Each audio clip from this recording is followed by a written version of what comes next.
The emergence and development of the destroyer was related to the invention of the self-propelled torpedo in the 1860s.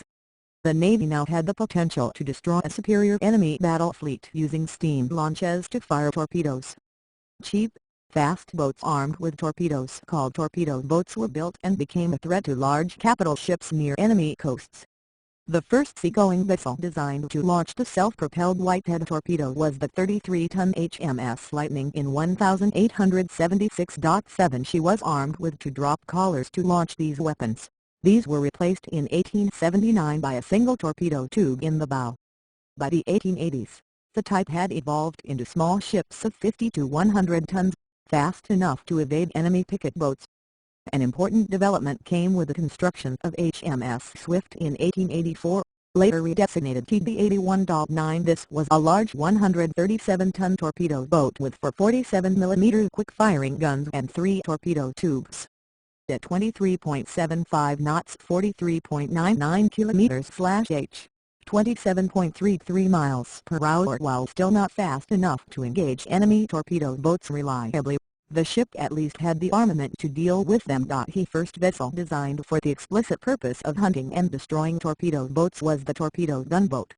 Essentially very small cruisers, torpedo gunboats were equipped with torpedo tubes and an adequate gun armament, intended for hunting down smaller enemy boats. By the end of the 1890s, torpedo gunboats were made obsolete by their more successful contemporaries, the torpedo boat destroyers, which were much faster. A number of torpedo gunboat classes followed, including the Grasshopper class, the Sharpshooter class, the Alarm class and the Dryad class, all built for the Royal Navy during the 1880s and the 1890s.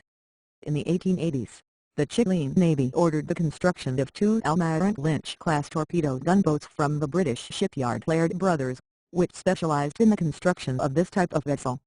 The novelty is that one of these Almirante Lynch-class torpedo boats managed to sink the ironclad Blanco Engalada with the self-propelled torpedoes in the Battle of Caldera Bay in 1891, thus surpassing its main function of hunting torpedo boats. She displaced 348 tons, and was the first warship equipped with twin triple expansion engines generating 3,784 IHP, 2,822 kilowatts for a maximum speed of 22.6 knots, 41.9 km/h, 19, which made her one of the faster ships in the world. In 1888-20 she was armed with one 90mm 3.5 in Spanish-designed Hontoria breech-loading gun, one 57mm 2.2 in 6-pounder Nordenfeldt guns, 2 37mm 1.5 in 3 PDR Hotchkiss cannons, and 2 15-inch 38cm Schwarzkopf FF torpedo tubes. 19 The ship carried 3 torpedoes per tube. 1 She carried a crew of 60. The first classes of ships to bear the formal designation torpedo boat destroyer (TBD) were the Daring class of 2 ships and Havoc class of 2 ships of the Royal Navy. Early torpedo gunboat designs lacked the range and speed to keep up with the fleet they were supposed to protect.